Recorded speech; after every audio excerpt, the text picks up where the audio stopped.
तज्जयति परम ज्योति समं समस्तैरनन्तपर्यायैः दर्पणतलैव सकला प्रतिफलति पदार्थमालिका यत्र। पंच परमेष्टि भगवान की जय। सम्यक ज्ञान का अध्याय पूरा हो गया। मोक्ष मार्ग में 3 बातें हैं, सम्यक दर्शन, सम्यक ज्ञान और सम्यक चारित्र। इनकी एकता मोक्ष मार्ग है। सम्यक दर्शन और सम्यक ज्ञान के बारे में एक एक अधिकार हमने देख लिया। अब सम्यक चारित्र का अधिकार प्रारंभ होता है। उच्चारण देखें। विगलित दर्शन मोहि, विगलित दर्शन मोहि, समंजस ज्ञान विदित तत्वार्थैः, समंजस ज्ञान विदित तत्वार्थैः, समंजस ज्ञान विदित तत्वार्थैः, समंजस ज्ञान विदित तत्वार्थैः, नित्यमपि निप्रकम्पैः, नित्यमपि निप्रकम्पैः, सम्यक् चारित्रमालम्ब्यम्, सम्यक् चारित्रमालम्ब्यम्।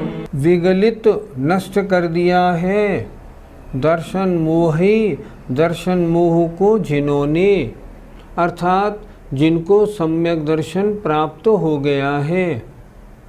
समंजस ज्ञान अर्थात सम्यक ज्ञान के द्वारा विदित जिन्होंने जान लिया है तत्वों के वास्तविक स्वरूप को। जिन्होंने सम्यक ज्ञान के द्वारा तत्वों के वास्तविक स्वरूप को जान लिया है, अर्थात जिनको सम्यक दर्शन और सम्यक ज्ञान हो चुका है। ऐसे जीव जो नित्यमपि माने हमेशा ही, निप्रकंपई दृढ़चित्र बड़े मजबूत धारणा वाले हैं, ढिलमिल वृत्ति वाले नहीं, जो नियम ले लिया, नियम का चाहे मरण हो जाए लेकिन पालन जरूर करेंगे।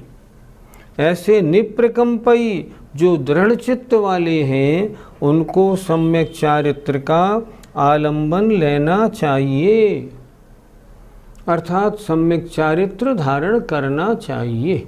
पंडित जी, हमको कैसे मालूम चलेगा कि सम्यक दर्शन और सम्यक ज्ञान हो गया है, और हम सम्यक चारित्र को कैसे धारण करें? सम्यक दर्शन और सम्यक ज्ञान होने पर कोई बाह्य चिन्ह प्रकट नहीं हो जाता कि मस्तक के ऊपर यहाँ चंद्रमा बन जाता हो, ऐसा नहीं होता।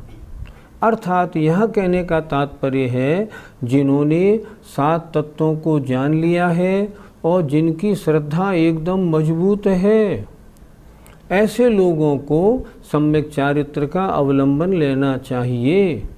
निप्रकंप ही शब्द दिया है जिसमें लिखा है जो मजबूत धारणा वाले हैं।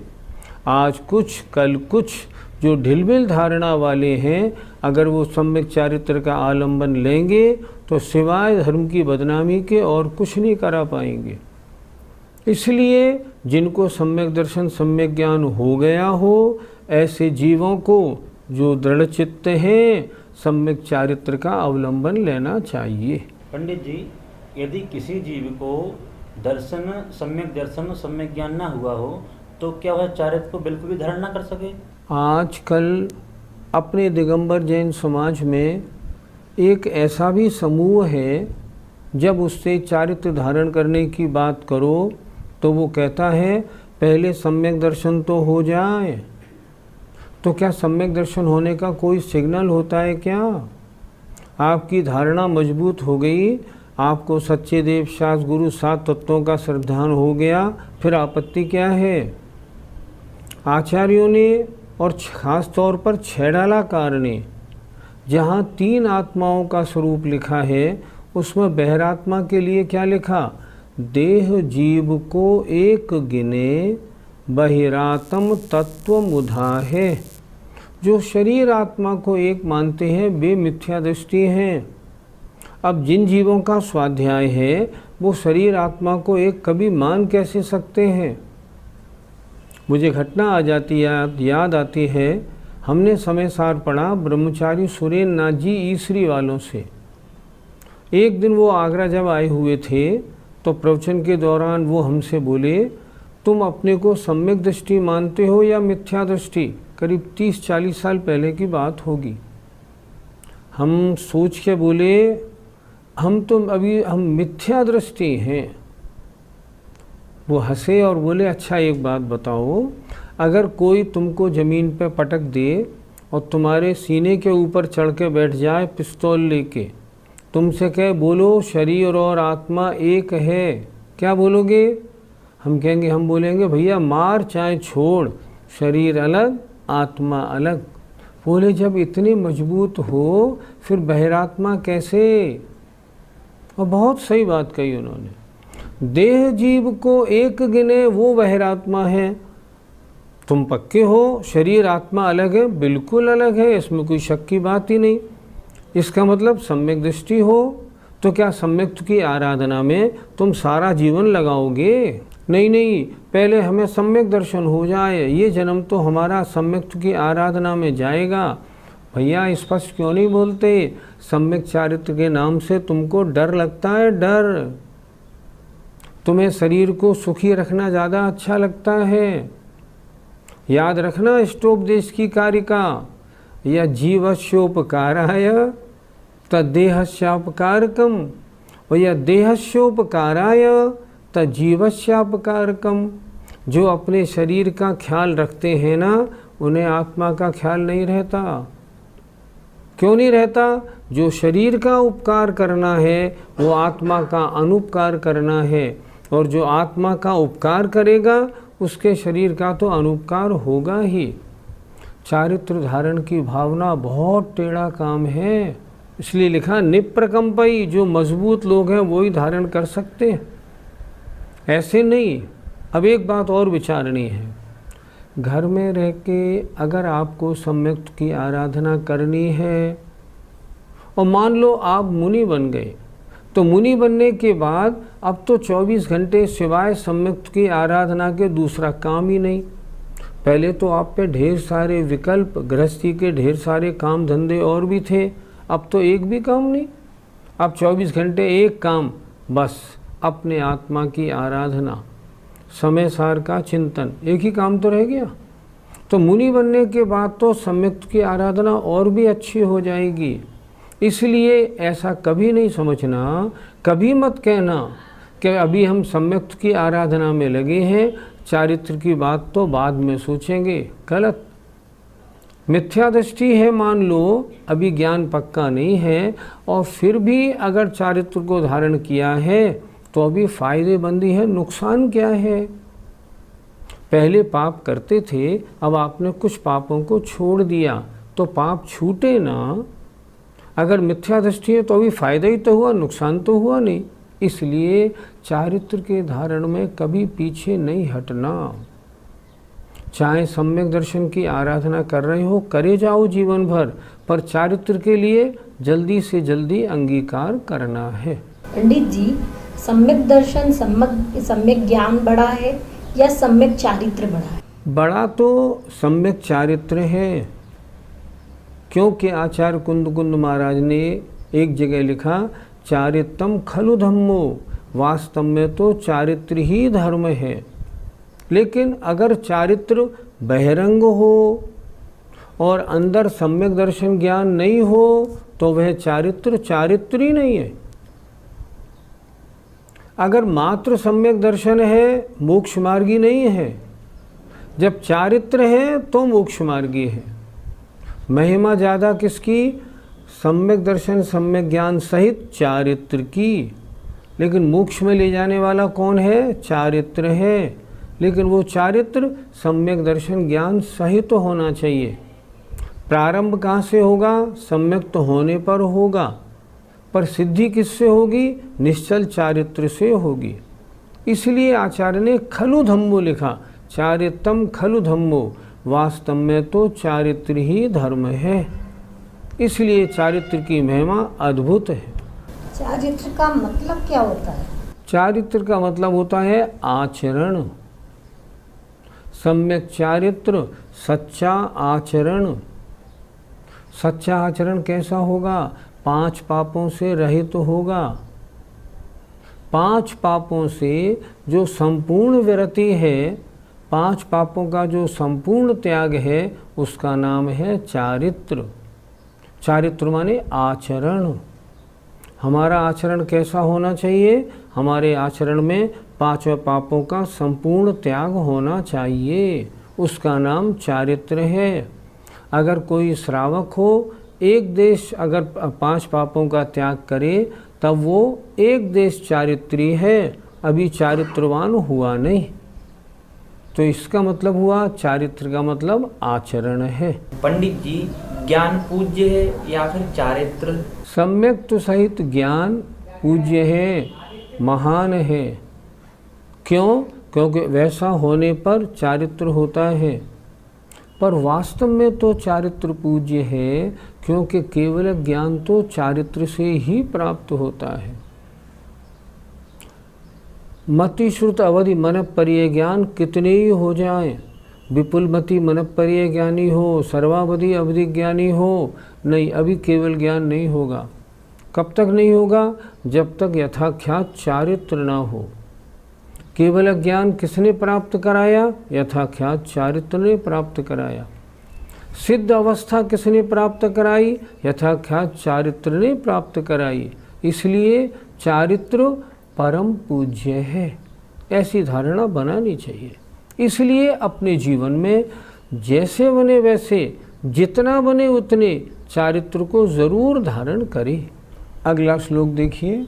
न हि सम्यग् व्यपदेशम् नहि सम्यग् व्यपदेशम् चरित्रमज्ञानपूर्वकं लभते चरित्रमज्ञानपूर्वकं लभते ज्ञानानन्तरमुक्तं ज्ञानानन्तरमुक्तं चारित्राराधनं तस्मात्। चारित्राराधनं तस्मात्। बोलिए।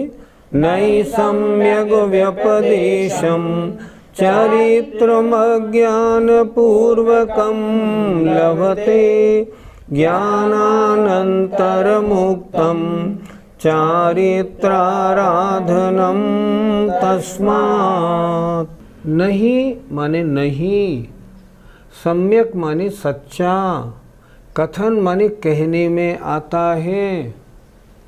चरित्र अगर वो अज्ञान पूर्वक प्राप्त किया गया है, अर्थात पहले सम्यक ज्ञान की आराधना नहीं की, अच्छी प्रकार स्वाध्याय और ज्ञान प्राप्त नहीं किया, तब क्या होगा कि जो चरित्र है ना, उसको सम्यक ये सच्चा है ऐसा कथन नहीं होगा। फिर देखिए, अज्ञान पूर्वक अगर चारित्र को प्राप्त किया है तो उसे सम्यक चारित्र ऐसा कथन नहीं मिलेगा। अज्ञानी है, मिथ्या चारित्री है। इसलिए तस्मात्, इसलिए ज्ञान अनंतरम उक्तम, सम्यक ज्ञान के बाद कहा गया है चारित्र की आराधना करना। पहले ज्ञानी समझदार तो बनो, अच्छी तरह स्वाध्याय करने के उपरांत फिर चारित्र की आराधना करो, अन्यथा चारित्र की आराधना नहीं हो पाएगी। पंडित जी, यदि अच्छा ज्ञान प्राप्त नहीं किया और चारित्र धारण कर लिया तो फिर नुकसान क्या होगा? छह ढाले की 2 पंक्तियाँ बहुत उपयोगी हैं। कोटि जन्म तप तपें, ज्ञान भिन्न कर्म झरें जी, ज्ञानी के छिन माही, त्रिगुप्ति ते सहज टरें ते। क्या कह रहे हैं वो? करोड़ों जन्मों में तप करने पर एक अज्ञानी जितने कर्मों को नष्ट करता है, कोटि जन्म तप तपें, ज्ञान बिन कर्म झरें जे, ज्ञानी के छिन माही। ज्ञानी के मन वचन काय को वश में किया और क्षण मात्र में ज्ञानी के छिन्माय त्रिगुप्तिते सहज टरे ते, वे अपने आप उतने कर्मों की निर्जरा हो जाती है। तो अब सोचिए, ज्ञान के बिना तपस्या करने का फल और ज्ञान सहित तपस्या करने का फल इन 2 पंक्तियों में स्पष्ट है बिल्कुल। जिसे ज्ञान नहीं है, मैं आराधना क्यों कर रहा हूँ, मैं मुनि क्यों बना हूँ, इस तरह तपस्या करने का लाभ क्या है, तपस्या करना ज़रूरी क्यों है, जिसको इतना नहीं मालूम उसको तपस्या करने से ज़्यादा लाभ होने वाला नहीं। और जिसने पहले शास्त्रों का अच्छा अध्ययन किया है, जो पक्का श्रद्धावान है, ऐसा जीव तो जब बैठेगा ना, तो बहिरंग विकल्प उसके दिमाग में आएंगे ही नहीं। भेद विज्ञानी है पक्का, मेरा इन बहिरंग पदार्थों से कोई लेना देना ही नहीं, इसलिए इनके द्वारा मेरे दिमाग में विकल्प उत्पन्न क्यों नहीं, कुछ नहीं। उसका क्या होगा? उसकी सारी साधना सच्ची साधना मानी जाएगी। इसलिए ज्ञानी और अज्ञानी दोनों अगर 28 मूल गुण पालन करें तो दोनों की निर्जरा में जमीन आसमान का अंतर है। पंडित जी, चारित्र तो चारित्र है, उससे सम्यक चारित्र कहने में क्या आपत्ति है? चारित्र 2 प्रकार का होता है, एक बहिरंग और एक अंतरंग। बहिरंग 28 मूल गुणों का पालन करना, अंतरंग चारित्र अनंतानुबंधी अप्रत्याख्यान और प्रत्याख्यानावरण कषाय का अनुदय होना, ये अंतरंग चारित्र है। बहिरंग चारित्र हो और अंतरंग चारित्र नहीं हो तो उसको हम सम्यक चारित्र नहीं कहेंगे। बहिरंग चारित्र हो और आंतरिक परिणाम भी वैसे ही हों तब वह सम्यक चारित्र या भावलिंगी साधु के कथन में आएगा। हमको कैसे मालूम पड़ेगा इसका चारित्र कैसा है? नहीं, ये हमारे ज्ञान का विषय नहीं, ये उन मुनि महाराज के ज्ञान का भी विषय नहीं कि उनका गुणस्थान कौन सा है, ये नहीं मालूम पड़ता, उनको मालूम नहीं पड़ता। वे क्या करते हैं? वे तो आगम के अनुसार अपना पुरुषार्थ करते हैं और पुरुषार्थ के अनुसार उनको फल मिलता है। इसका मतलब ये हुआ कि सम्यक ज्ञान की आराधना चाहे कम हो, चारित्र की आराधना ज़्यादा लाभदायक है। सम्यक ज्ञान थोड़ा भी हो, अगर सम्यक दर्शन सहित है और चारित्र है, पूज्यता है। सम्यक ज्ञान ज़्यादा हो, अंगों का ज्ञान, पूर्वों का ज्ञान हो जाए, इतना होना चाहिए, आवश्यक नहीं। आचार्यों ने लिखा है, मात्र 5 समिति और 3 गुप्ती जानने वाले मुनि महाराज जिन्हें अष्ट प्रवचन मात्रिका का ज्ञान होता है, वे भी मोक्ष प्राप्त कर लेते हैं। इसलिए मोक्ष प्राप्ति में सम्यक दर्शन की कीमत तो है, क्योंकि इसके बिना ज्ञान मिथ्या ज्ञान और चारित्र मिथ्या चारित्र है, पर ज़्यादा ज्ञान होना आवश्यक नहीं। श्रुत केवली बनना जरूरी नहीं, बन जाए तो बुराई नहीं, लेकिन श्रुत केवली बनना जरूरी नहीं। लेकिन चारित्र के बिना मोक्ष प्राप्ति कभी नहीं होगी, इसलिए चारित्र होना बहुत जरूरी है। अपने जीवन को ज्ञान ज्ञान ज्ञान की आराधना में लगाने की बजाय चारित्र की आराधना में भी लगाना चाहिए। अगर नहीं लगाएंगे तो मनुष्य जन्म की जितनी साधना है व्यर्थ जाएगी। क्या दीक्षा देने से पहले आचार्य सम्यक दर्शन सम्यक ज्ञान की परीक्षा करते हैं? आचार्यों की तो महिमा न्यारी होती है, वो क्या परीक्षा करते हैं ये तो वो ही जाने। राजमार्ग तो ये है कि पहले जिसकी श्रद्धा मजबूत हो, जिसका ज्ञान अच्छा हो, उसको दीक्षा देनी चाहिए। पर शास्त्रों में ऐसे भी उदाहरण मिलते हैं, जैसे भवदेव और भावदेव का।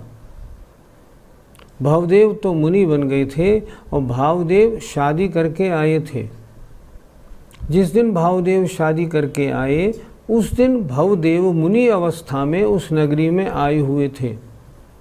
और इत्तेफाक की बात, उन भावदेव के यहाँ उनका आहार भी हुआ। आहार के बाद शादी का पहला दिन था, बारात आई थी उस दिन। शादी के बाद भावदेव उन्हें जहाँ वो ठहरे थे वहाँ तक छोड़ने के लिए गए। 2-4-6 मील दूर वो ठहरे हुए जंगल में थे, वहाँ तक गए। रास्ते में उन्होंने कहा भी अपने भाई से, महाराज जी यहाँ 2 किलोमीटर आ गया हूँ, हाँ मुझे मालूम है। महाराज जी यहाँ 4 मील हो गई, मुझे मालूम है।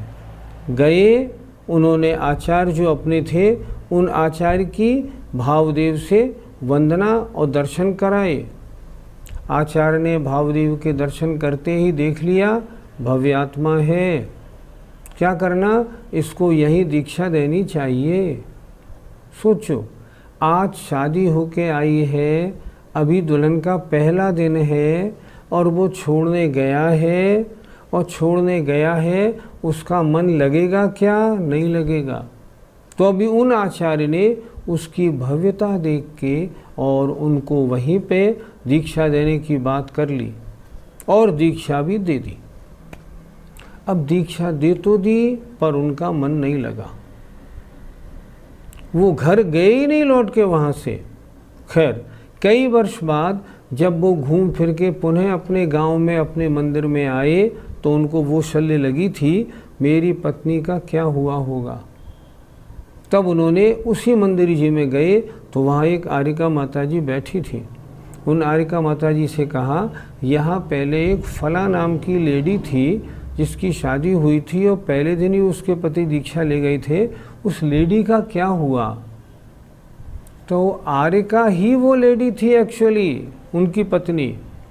तो उसने कहा, मैं वही हूँ, आप क्या मुनि बने हो, ममता लिए बैठे हो अपनी पत्नी की, ऐसे मुनि बनने से क्या लाभ। जाओ मुनि धर्म का ढंग से पालन करो। आपके जाने के बाद मैं तो आरिका बन गई और मुझे आपका स्मरण भी नहीं आता। इतने उद्बोधन ने गजब का काम किया, फौरन लौटे, पक्के साधु बन गए।